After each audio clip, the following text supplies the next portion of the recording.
e hoje nós estamos no nosso terceiro estudo, que vejam lá na nossa projeção, se baseia no capítulo 1, do terceiro verso ao 9º verso. São esses os versos que nós leremos hoje. Oséias, capítulo 1, verso de número 3 a verso de número 9. Vamos ler todos juntos, a uma só voz? Leiamos. Foi-se, pois, e tomou a Gomer, filha de Diblaim, e ela concebeu e lhe deu um filho. Disse-lhe o Senhor: põe-lhe o nome de Jezreel, porque daqui a pouco castigarei pelo sangue de Jezreel a casa de Jeú, e farei cessar o reino da casa de Israel. Naquele dia quebrarei o arco de Israel no vale de Jezreel. Tornou ela a conceber e deu à luz uma filha.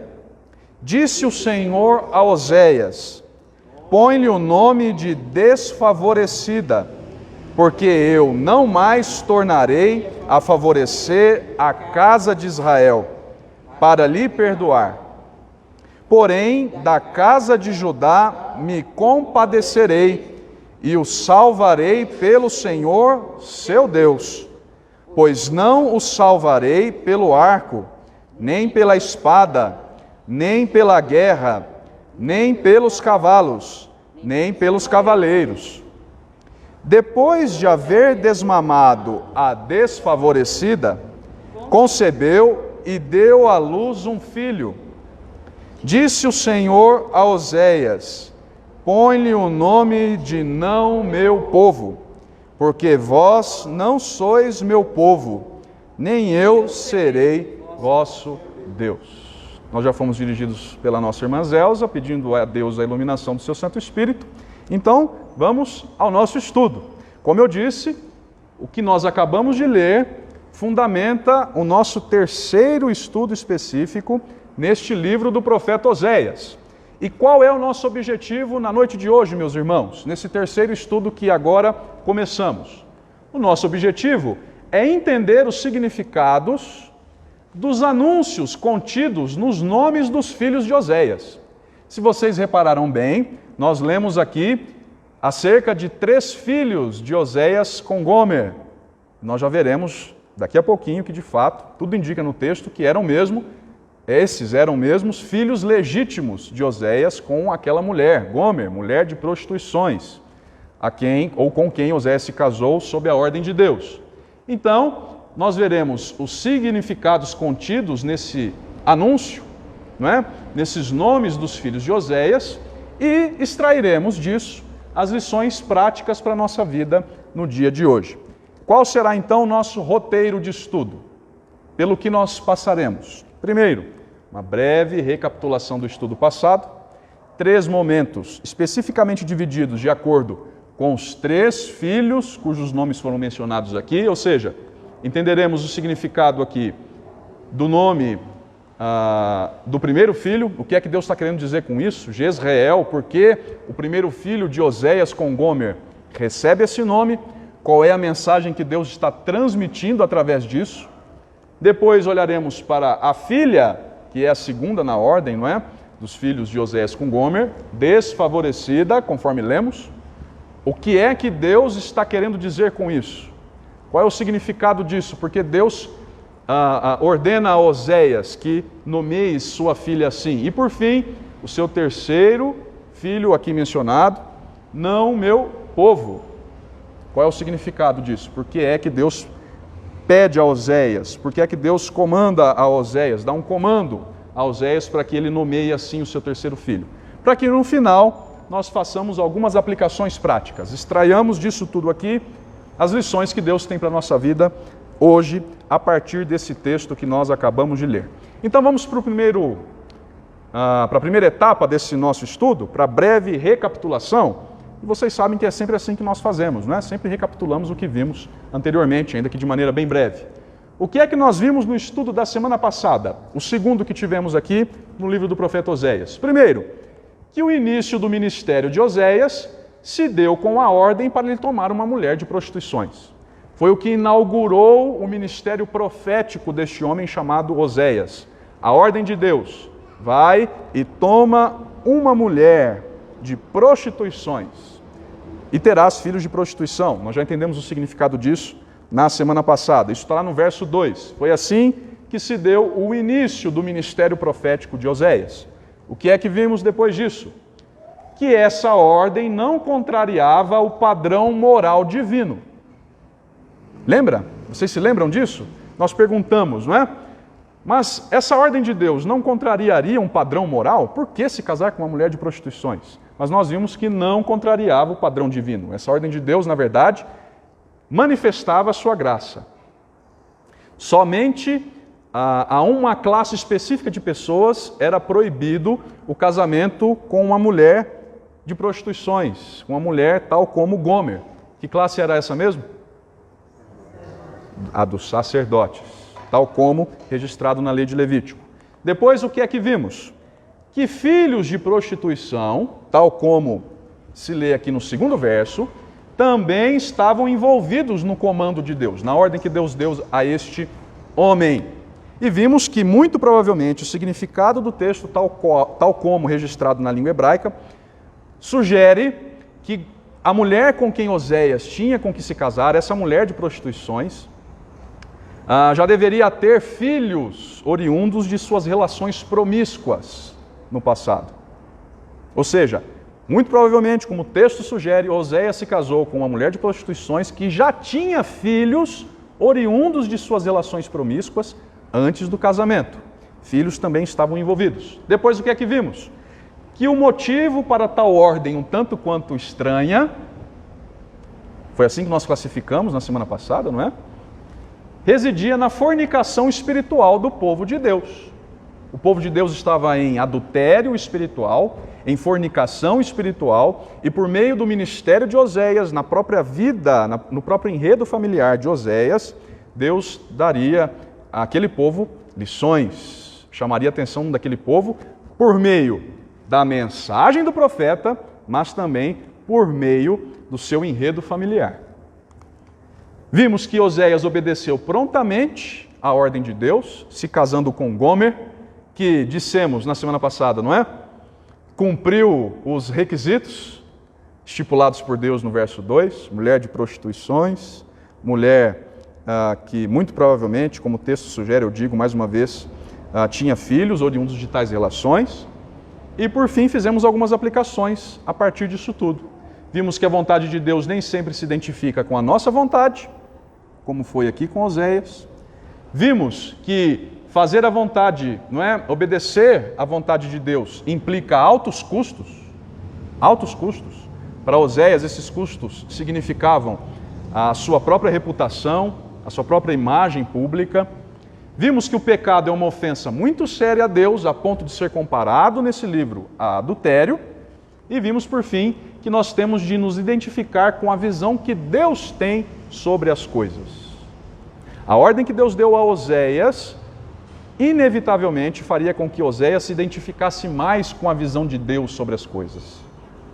Faria com que Oséias entendesse com mais profundidade o amor de Deus por quem não lhe dá amor e a justiça de Deus em relação àqueles que insistem em desobedecer.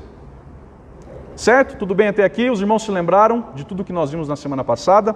Então vamos começar a olhar agora para o texto que nós acabamos de ler. Capítulo 1, do verso de número 3 ao verso de número 9. O que é que nós lemos nos versos 3 a 5? Nos versos 3 a 5 nós temos o relato do nascimento do primeiro filho de Oséias com essa mulher chamada Gomer. Vejam lá, diz o verso 3. Foi-se, pois, e tomou a Gomer, filha de Diblaim, e ela concebeu e lhe deu um filho. Disse-lhe o Senhor, põe-lhe o nome de Jezreel, porque daqui a pouco castigarei pelo sangue de Jezreel a casa de Jeú, e farei cessar o reino da casa de Israel. Naquele dia, quebrarei o arco de Israel no vale de Jezreel. Então vejam, irmãos, aqui, no verso número 3 ao verso número 5, nós temos o registro, o relato do nascimento do primeiro filho de Oséias com essa mulher de prostituições chamada Gomer. Vejam, o texto nos deixa claro que esse é um filho legítimo, que Gomer dá um filho legítimo a Oséias. É importante frisarmos isso porque, como vimos na semana passada, muito provavelmente, quando Gomer se casou com Oséias, ela já trouxe consigo filhos dos seus relacionamentos anteriores. Mas agora vejam o que diz o verso 3. Foi-se, pois, e tomou a Gomer. Tomar, meus irmãos, esse verbo aqui dá o sentido de casamento legal mesmo. Houve um casamento legal entre Gomer e Oséias. E com isso, ela concebeu, e olha só o pronome, e lhe deu um filho. Ou seja, deu a ele um filho. E tal como registrado na língua hebraica original, a ideia aqui é que este era de fato o filho legítimo de Oséias com esta mulher. Então vejam, aqui nós temos o primeiro desses filhos, dos dois, de Oséias com essa mulher chamada Gomer. E nós veremos, meus irmãos, que tanto o nome desse primeiro filho como os nomes dos demais serão determinados por Deus. É Deus quem determina o nome dos 3 filhos. É Deus quem dá o comando para que Oséias dê esses nomes específicos aqui aos 3 filhos. É isso que nós vemos aqui. O primeiro deles, vejam, Deus diz no verso 4, vejam o início do verso 4. Disse-lhe o Senhor, põe-lhe o nome de Jezreel. Quem é que deu a ordem? Deus. Quem é que deu o comando? Deus. É Deus quem determina o nome dos filhos de Oséias com Gomer. E qual foi o primeiro nome que Deus determinou para que esse casal desse ao seu primeiro filho? Diz lá o verso de número 4. Põe-lhe o nome de Jezreel. Põe-lhe o nome de Jezreel, porque daqui a pouco castigarei pelo sangue de Jezreel a casa de Jeú, e farei cessar o reino da casa de Jezreel. Obrigado. É o que nós lemos aqui no verso de número 4. Agora a pergunta que vem em decorrência disso é: por que Deus determina que o primeiro nome, ou melhor, o primeiro filho desse casal receba esse nome? Jezreel. Aqui, meus irmãos, o significado, nós veremos, a mensagem que Deus quer passar através disso, não está tanto no significado do nome. Porque os irmãos sabem que cada nome tem um significado específico, não é? Cada nome tem um significado próprio. Mas a mensagem que Deus quer passar aqui não está tão ligada ao significado desse nome Jezreel, que na língua hebraica é muito similar ao nome Israel. A similaridade entre os dois nomes na língua hebraica, Jezreel e Israel. Mas o significado não é o que está em vista aqui. O que está em vista aqui é o local geográfico a que esse nome faz referência. Ou seja, a referência aqui se dá a um local geográfico específico que recebe esse nome, Jezreel. E quando nós olhamos para a Bíblia, para a história do povo de Deus no Antigo Testamento, nós vemos que esse local é um local em que ocorreram importantes derramamentos de sangue. Importantes derramamentos de sangue, incluindo o massacre liderado por Jeú. Pergunta: quem foi Jeú? Um rei do reino do norte, do reino de Israel. Vejam, a referência não está ligada ao significado do nome, mas uma região geográfica do norte de Israel, lá na região da Galileia, em que ocorreram vários eventos marcados por grande derramamento de sangue. Foi lá, por exemplo, que Jezabel determinou o assassinato de quem mesmo? Que tinha uma vinha que foi... Alguém já disse o nome? Nabote. Nabote tinha uma vinha, Acabe cresceu os olhos sobre a vinha de Nabote, tentou comprar, Nabote não quis vender. E aí Jezabel diz: por quê? Você não é o rei? Vai lá e dê cabo desse homem, para que você tome a região, tome a vinha dele para si. Foi lá que aconteceu isso. Está lá no primeiro livro de Reis, capítulo 21. Foi lá que Jeú liderou uma campanha contra o rei de Israel antes dele, de uma outra dinastia, uma dinastia diferente da dele, que foi Jorão. Foi lá no Jezreel, no vale de Jezreel, que Jeú assassinou o rei de Israel até então, antes dele assumir o seu trono, rei chamado Jorão. Está lá no segundo livro de Reis, capítulo 9, versos 15 a 17, e depois verso 24. Foi lá também em Jezreel que se deu o massacre de Jeú contra a dinastia de Acabe, contra aqueles que ainda estavam ligados a Acabe, antigo rei de Israel. Segundo livro dos Reis, capítulo 10, verso 11. Ou seja, irmãos, Deus está chamando a atenção, dando esse nome ao primeiro filho de Oséias e Gomer, para esse local específico. Esse local onde ocorreram vários derramamentos de sangue. E a profecia relacionada a esse local específico, vejam lá o que diz o verso de número 4. Qual é a motivação? Deus diz que visitaria a dinastia de Jeú. Diz lá, põe-lhe o nome de Jezreel, porque daqui a pouco castigarei pelo sangue de Jezreel a casa de Jeú e farei cessar o reino da casa de Israel. O que é que Deus está dizendo por meio dessa profecia específica que está sendo anunciada através do primeiro nome do primeiro filho, não é, de Oséias e Gomer? Que Deus visitaria a dinastia de Jeú. É o mesmo Jeú, meus irmãos, que nesse local aqui, ó, Jezreel, anos antes, liderou um massacre contra o antigo rei de Israel, antes dele tomar o seu lugar, Jorão. É o mesmo Jeú. Deus visitaria a dinastia de Jeú da mesma forma que ele visitou a dinastia anterior por meio do próprio Jeú, nesse mesmo lugar, Jezreel.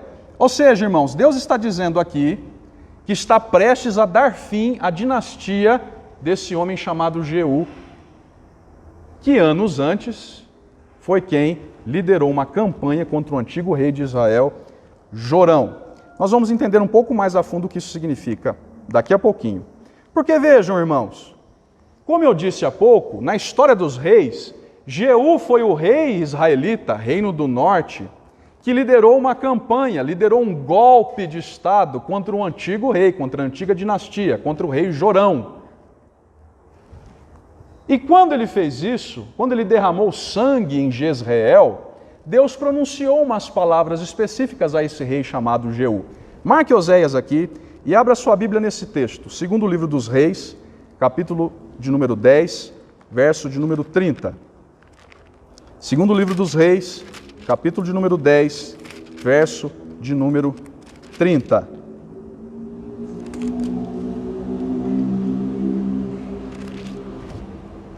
Segundo livro dos Reis, capítulo 10, verso 30. Vejam lá, o que é que o Senhor disse a Jeú, quando Jeú, entre outras coisas, derramou muito sangue, matando os adoradores de Baal, aqueles que estavam ligados à casa de Acabe. Verso 30.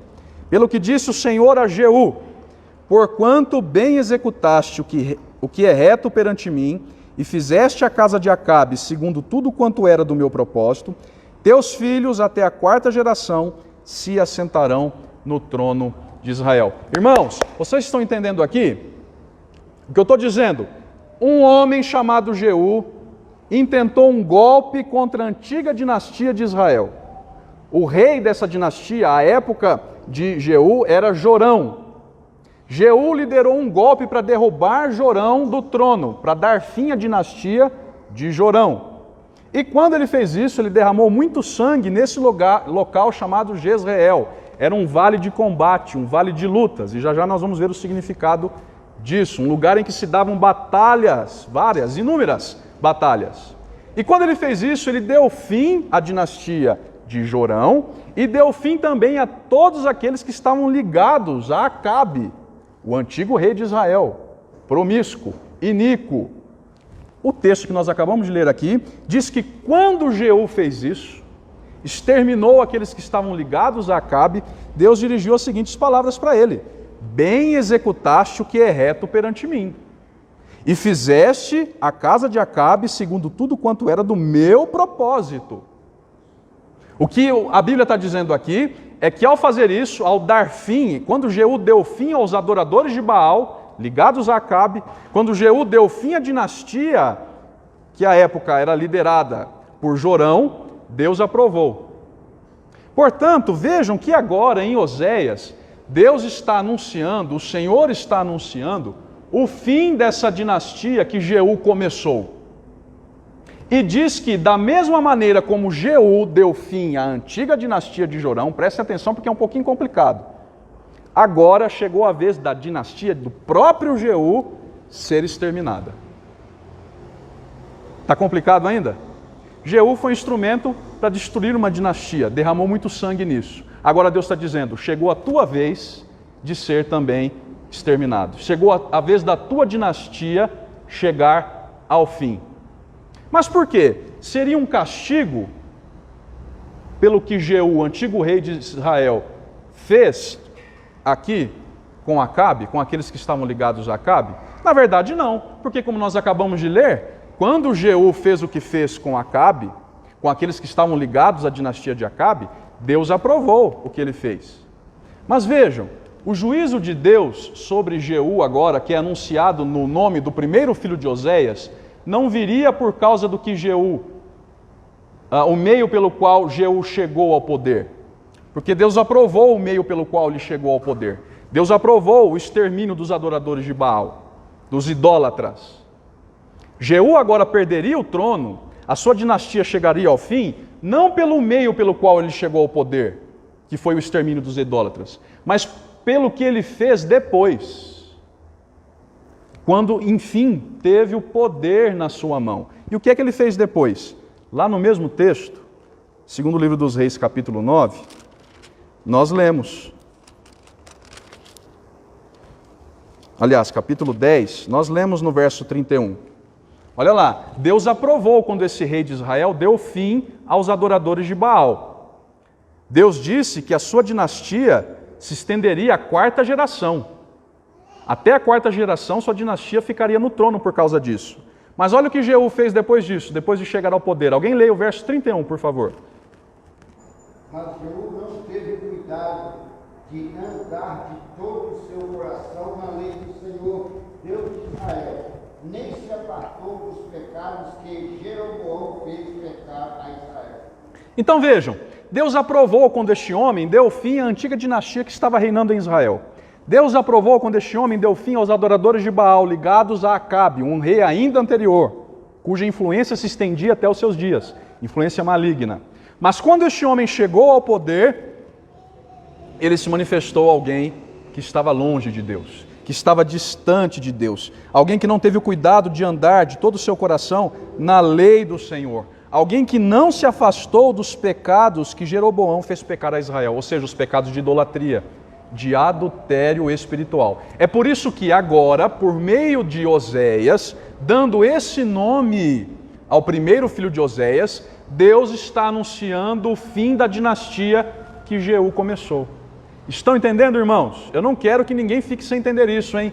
É complicado porque mexe com dinastias, com períodos históricos. Então, se alguém não entendeu, essa é a hora. O Evencio pediu primeiro, minha irmã. Se bem que é primeiro as damas, não é, minha irmã? Ah, por favor, minha irmã. Porque Jeú já era rei, ou não tinha poder de Israel nesse período que ele fez o que Deus aprovou. Não era ainda.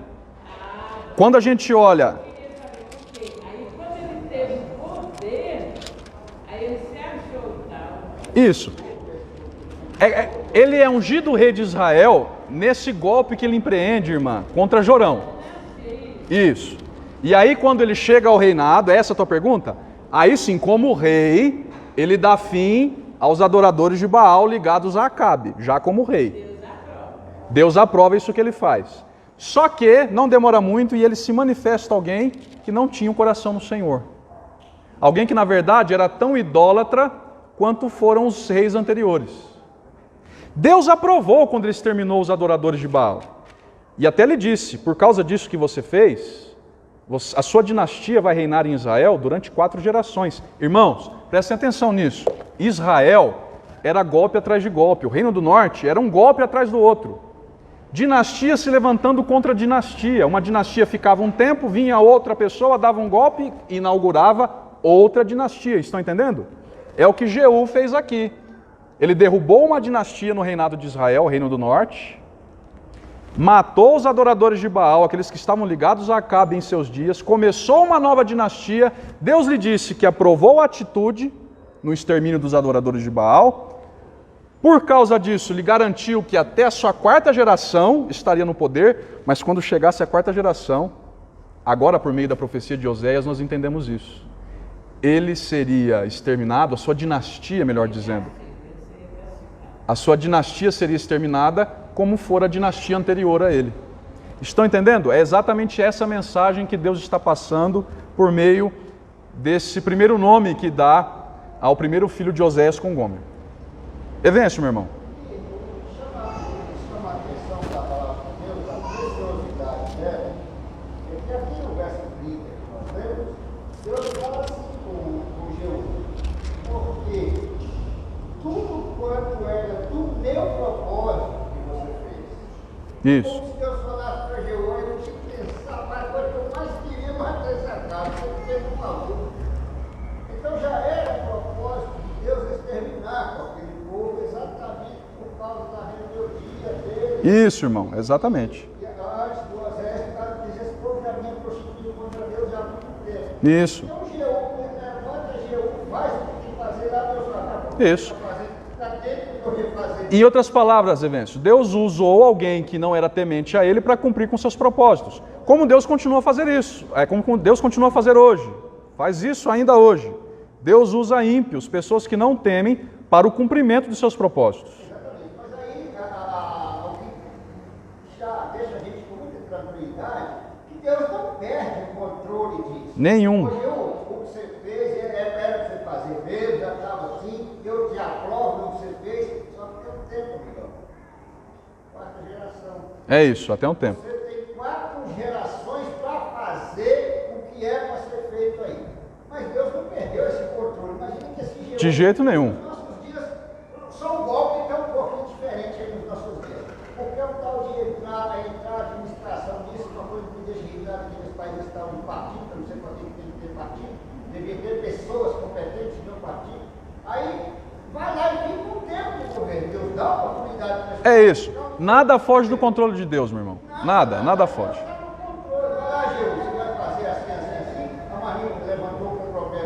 Esse poder subiu a cabeça dele, pensou que era um todo lá, mas Deus falou que pode ter É isso aí. E vejam a ironia, vejam lá a ironia disso. O que Deus está anunciando por meio do primeiro nome, do nome do primeiro filho de Oséias com Gômer, é que assim como Jeú deu fim à dinastia de Onri, que era a dinastia de Jorão, quando era rei a sua época, a época do golpe que ele empreendeu, estou chamando assim, né, para a gente entender de maneira mais fácil, a sua dinastia também chegaria ao fim.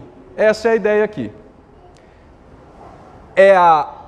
Esse tipo específico de situação que Deus está se dirigindo aqui por meio do profeta Oséias. Quando dá esse nome, quando estipula esse nome para que Oséias e Gômer deem ao seu primeiro filho. E de fato, irmãos, foi o que aconteceu quando nós olhamos para o segundo livro de Reis, capítulo 15. Abra lá no segundo livro de Reis, capítulo 15. Olha lá, vejam o que aconteceu. Segundo livro de Reis, capítulo 15.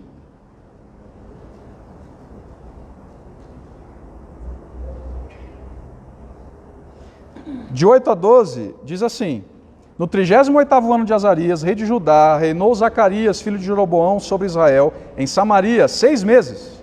Fez o que era mal perante o Senhor, como tinham feito seus pais. Não se apartou dos pecados de Jeroboão, filho de Nebate, que fez pecar a Israel. Salum, filho de Jabes, conspirou contra ele. É o que eu estou chamando a atenção de vocês. Reino de Israel é só isso, é conspiração atrás de conspiração. Certo? Conspirou contra ele, feriu-o diante do povo, matou-o e reinou em seu lugar. Esse Jeroboão aqui, irmãos, a respeito do qual se fala, é o Jeroboão citado no início do livro de Oséias, Jeroboão II. Vejam, Jeroboão, que era segundo, que era o rei nos dias de Oséias, morreu. O seu filho, chamado Zacarias, reinou em seu lugar, mas só por 6 meses. Zacarias era a 4ª geração daquela que fora dita a Jeú. A tua dinastia vai até a 4ª geração. Zacarias era essa quarta geração. Quando chegou em Zacarias, ele ficou 6 meses no poder, e aí o que aconteceu? Salum, filho de Jabes, conspirou contra ele. Feriu-o diante do povo, matou-o e reinou em seu lugar. Essa profecia, esse evento específico, foi profetizado por Oséias. Foi a mensagem que Deus deu a Oséias ao instituir esse nome aqui, Jezreel, ao seu primeiro filho. Estão entendendo? Ficou um pouco mais claro agora a que exatamente esse nome faz referência? E vejam lá, meus irmãos, a promessa é ainda mais ampla, porque quando a gente volta lá para Oséias, a gente vê na continuação do verso de número 4, a gente lê o seguinte: pelo sangue de Jezreel, castigarei a casa de Jeú e farei cessar o reino da casa de Israel. Agora se amplificou. Foi além da dinastia de Jeú. Isso fica ainda mais claro no verso 5. Naquele dia quebrarei o arco de Israel, agora é do todo Israel, todo o reino do norte, não só a dinastia de Jeú. Não só a dinastia de Jeú, no vale de Jezreel. E de fato, irmãos, historicamente, não demorou muito para que, da caída da dinastia de Jeú, na quarta geração, Israel toda fosse derrubada quando a Síria invadiu. Dizem os estudiosos que cerca de 25 a 30 anos depois que acabou a dinastia de Jeú, com a morte de Zacarias, a sua quarta geração, Israel foi invadida pela Síria e foi levada cativa. Todo o reino do norte foi invadido pela Síria e foi levado cativo, cerca de 25 a 30 anos depois. E aí se lembra, Reino do norte vai para a Síria, por volta dos anos 734 a 722 a.C. Reino do sul, Judá, vai para a Babilônia depois, de 597 a 538 a.C. Ok, alguma dúvida aqui? Nós acabamos de ver o significado, aquilo que Deus está querendo transmitir ao povo por meio do nome do primeiro filho de Oséias com Gomer. É isso. Que a dinastia de Jeú chegaria ao fim e que não demoraria muito para que toda a casa de Israel, do Reino do Norte, chegasse ao fim também. Entendido? Imagens. Esse é o Vale de Jezreel, lá em Israel.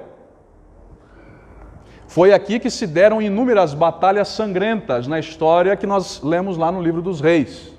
Foi aqui, inclusive, que Jeú empreendeu um golpe e que anos mais tarde foi derrubado por um golpe. Com muito derramamento de sangue. E vejam, é um vale, essa foto foi tirada em cima de um monte. É um vale, um lugar baixo e plano, não é? Belo lugar para uma batalha, não é mesmo? Sem muita dificuldade geográfica. Curiosidade, só para que eu não perca o raciocínio, irmão, rapidinho. Curiosidade, Meguido, a região a respeito da qual é falada lá no Apocalipse, a Batalha de Meguido, do Amargedon, que é montanha de Meguido, a ideia é lugar de Meguido, Meguido, no grego Amargedon, transliterado para o português, está localizada na parte ocidental desse Jezreel aqui, dessa Jezreel aqui. Lá no Novo Testamento é falado de uma batalha, é isso que eu quero dizer, no mesmo lugar em que no Antigo Testamento várias batalhas foram travadas. Vale lembrar que no relato bíblico do Velho Testamento, as batalhas eram sempre travadas assim, em vale. Estava um grupo no alto e tinha um vale e outro grupo no outro alto. Isso, vale era isso. O ponto da batalha. Exatamente. Porque é plano, não tem tanta dificuldade para...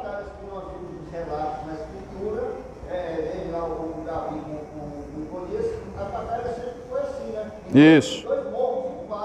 E aí o Jezreel tomou esse nome como vale de batalha. Perfeito. Não é à toa que vale na Bíblia é sempre identificado com o quê?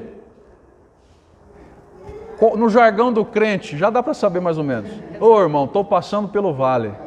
Já ouviram isso? Vale é identificado com o quê no jargão popular? Com batalha. Com batalha. Porque historicamente as batalhas se davam, entre outras coisas, no vale. É claro, há outros significados, O vale é o ponto baixo, alguns dizem o ponto baixo da vida. Mas aí é a aplicação que não faz muito sentido. E aí, meus irmãos, é que não dá para ver, infelizmente, que está muito longe. Mas aqui está o território de Israel.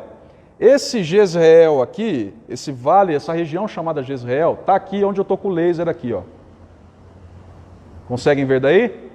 É aqui em cima, ó, Reino do Norte.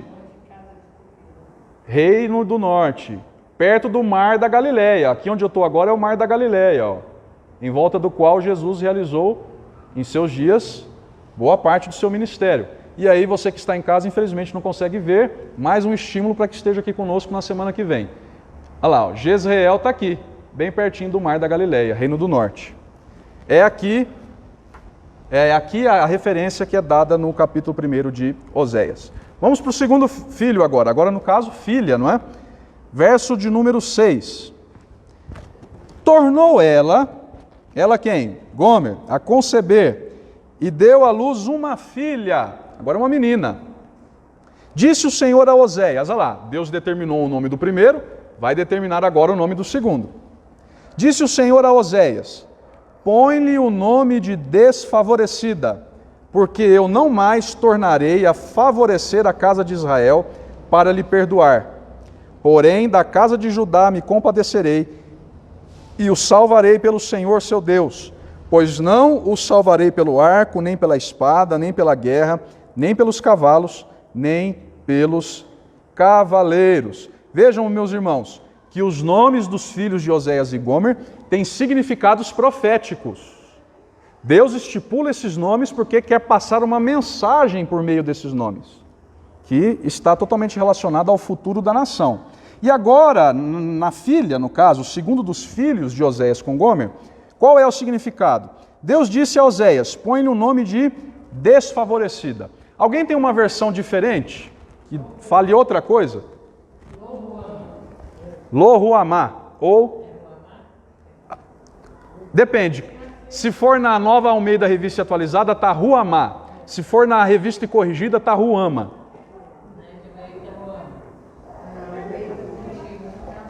De toda forma, qual é o significado disso?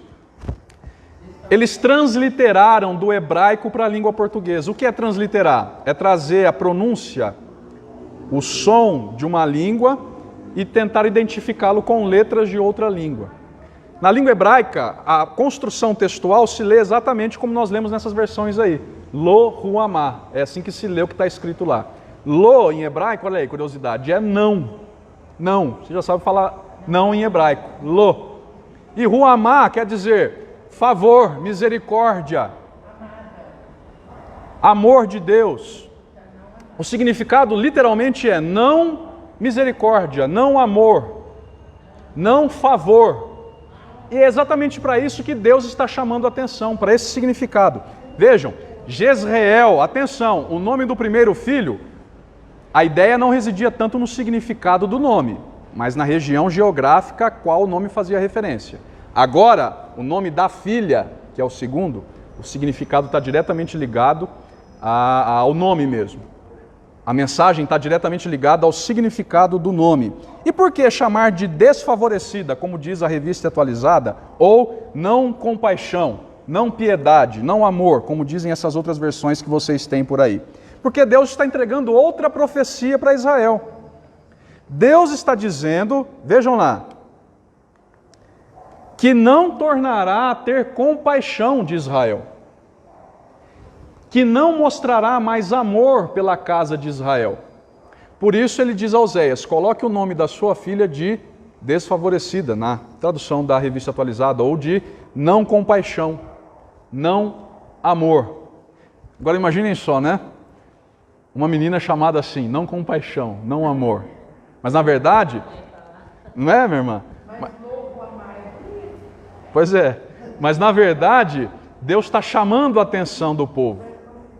Imaginem só as pessoas perguntando para Oséias, as pessoas do Reino do Norte de Israel perguntando para Oséias, por que o nome dessa menina é assim? E aí Oséias aproveitava a brecha, vou explicar, camarada, não é? Mais ou menos como a gente tenta criar brechas para pregar o Evangelho, mais ou menos isso, né?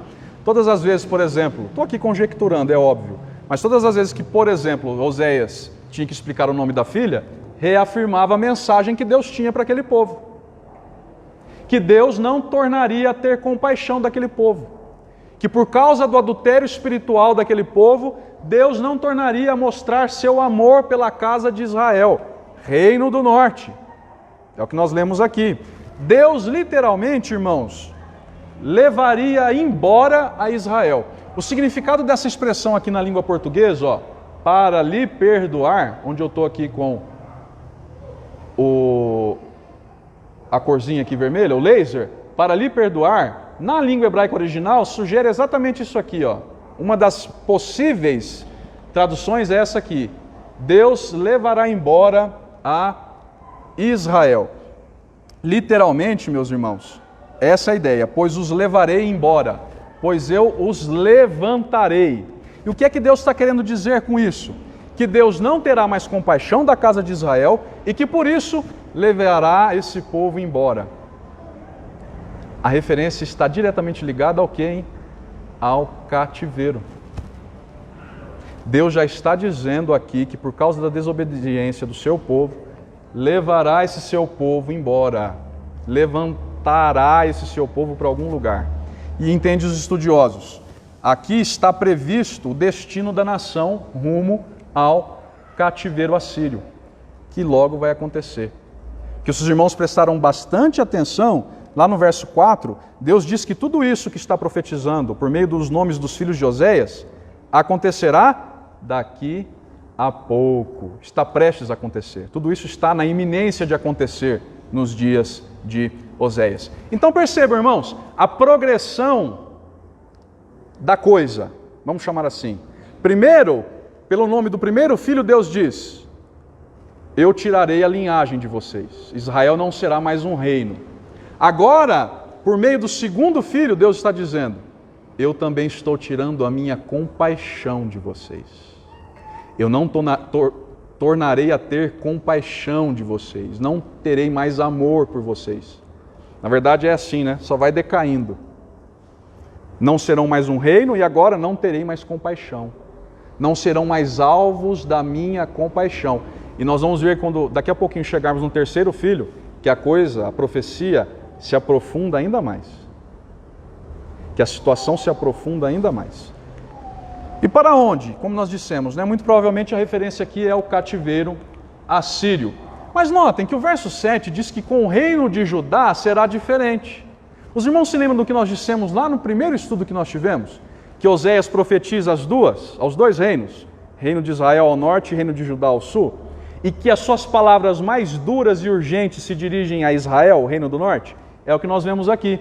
Porque vejam agora a palavra que ele destina a Judá, reino do sul. Olha lá o verso 7. Porém, da casa de Judá me compadecerei, e o salvarei pelo Senhor seu Deus, pois não o salvarei pelo arco, nem pela espada, nem pela guerra, nem pelos cavalos, nem pelos cavaleiros. Vejam que ao contrário daquilo que aconteceria com Israel, Deus diz: com Judá será diferente. Da casa de Judá eu vou me compadecer. Com o reino de Judá, o reino do sul, eu vou fazer outra coisa, eu vou salvar. E vejam a diferença, irmãos, o contraste. Com um, Deus não terá mais compaixão, não terá mais misericórdia, por causa do seu profundo estado de idolatria espiritual, e com o outro, Deus diz: eu vou ter compaixão, eu vou me compadecer dele. Idolatria também? Tinham, mas nesse tempo aqui, nos dias de Oséias, quando comparados os dois reinos, a situação, e na verdade na história dos dois sempre foi assim, a situação do reino do norte, meu irmão, era muito pior do que a situação do reino do sul. Tanto que o cativeiro chegou primeiro para o reino do norte e só depois chegou para o reino do sul. O reino do sul também vai desobedecer. O reino do sul também vai se ver todo em idolatria. O reino do sul também vai se prostituir espiritualmente, para a gente usar da alegoria aqui, né, de Oséias. Mas o reino do norte, com muito mais ênfase primeiro, muito antes do reino do sul. É por isso que a essa altura aqui nos dias de Oséias, Deus diz: com o reino do norte, não terei mais compaixão, mas com o reino do sul, Judá, eu vou me compadecer. Então vejam, irmãos, que diz o final do verso, que Deus salvaria Judá, o reino do sul, não pelo arco, nem pela espada, nem pela guerra, nem pelos cavalos, nem pelos cavaleiros, mas pelo próprio Senhor, seu Deus. O próprio Senhor seria a salvação do seu Deus. Ou seja, Deus está dizendo para Israel indiretamente: vocês, reino do norte, diante da ameaça dos inimigos, acharam que o poderio militar de vocês seria suficiente para protegê-los. Não encontraram em mim o seu escudo, o seu refúgio. Judá, ao contrário de vocês, fez isso. Vocês, Israel, não. E eu vou defender Judá, porque Judá não olhou para os equipamentos que poderia adquirir para a sua proteção, olhou para mim como a sua proteção. E isso, de fato, meus irmãos, a libertação de Judá que se daria pelo Senhor, acontece. Os irmãos se lembram do relato, lá do segundo livro dos Reis, capítulo 19? Marquem aqui Oséias, vamos ver outro texto. Até porque para a gente sair do discurso, do monólogo, né? Do discurso de um só, para não cansar e para não dar sono. Segundo livro dos Reis, capítulo 19. Aqui nós temos mais um relato na história de Israel, e é o relato do cerco de Senaqueribe, rei da Síria, nos dias de Ezequias, rei do sul, de Judá. Senaqueribe cercou Judá para atacar, para invadir. E olha o que aconteceu, miraculosamente. Segundo livro dos Reis, capítulo 19. Alguém, por favor, leia os versos 35 e 36. Então, naquela mesma noite, saiu o anjo do Senhor e feriu ao arraial dos assírios 185.000, e quando se levantaram os restantes pela manhã, eis que todos estes eram cadáveres. Retirou-se, pois, Senaqueribe, rei da Síria, e se foi. Voltou e ficou em Nínive. Olha só, quando a Assíria foi invadir Israel, o reino do norte, conseguiu, foi bem sucedida. Mas quando Senaqueribe, o rei da mesma Síria, fez um cerco para invadir Judá, olha o que aconteceu miraculosamente. Judá não foi vitoriosa por causa da sua cavalaria, por causa das suas espadas, por causa dos seus escudos. Diz o texto aqui que o anjo do Senhor feriu os assírios. Matou 185.000 homens. Ou seja, irmãos, os estudiosos olham para isso aqui e dizem, se cumpriu a profecia de Oséias. Oséias já havia profetizado acerca desse evento. Qual evento? O de que Israel, reino do norte, seria cativo, seria invadido pela Síria e derrotado, mas que Judá, reino do sul, seria protegida por Deus.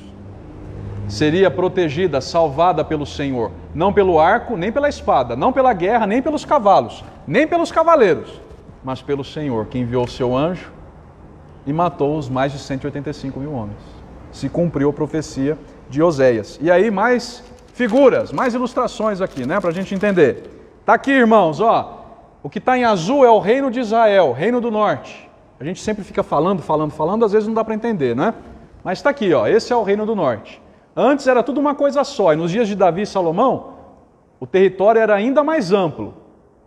Com a divisão, se reduziu e ficou o reino de Israel ao norte, o que está em azul é o maior, 10 tribos, e reino de Judá, reino do sul, 2 tribos, Judá e Benjamim. As outras 10 aqui em azul no reino do norte. Samaria está aqui, a capital do reino de Israel, e Jerusalém, aqui, estrelinha, capital do Reino do Sul. Aqui está o Império Assírio, nessa região ainda teria aqui mais para cima, que a imagem não cobre. Os assírios vieram, e aqui está a representação gráfica, o que está em laranja, aqui em amarelo, foi a expansão do território assírio, do Império Assírio, que olha só, dominou essa região aqui, que é o zoom que nós temos aqui, ó, tá aqui, ó, Samaria e Jerusalém, tá vendo? É o território de Israel. A Assíria veio invadindo tudo, veio invadindo tudo. O Império Assírio foi tomando todo esse território. Isso aconteceu lá no 9º século a.C. Depois, no 8º século, com outro rei, foi com o verde, ó, ampliando ainda mais o seu domínio. E foi aí que invadiu o reino de Israel e essa região toda aqui de Israel, do reino do norte e do reino do sul. Essa é a ideia, a progressão daquilo que Oséias está profetizando. Por fim, o terceiro filho, e aí não tem problema, a mensagem é bem rapidinha nesse terceiro filho mesmo, e a gente encerra aqui, Oséias capítulo 1, finalzinho lá, verso de número 8 e 9, versos de número 8 e 9, para a gente encerrar, diz lá o texto.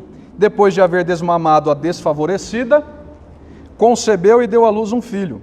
Disse o Senhor a Oséias: põe-lhe o nome de não meu povo, porque vós não sois meu povo, nem eu serei o vosso Deus.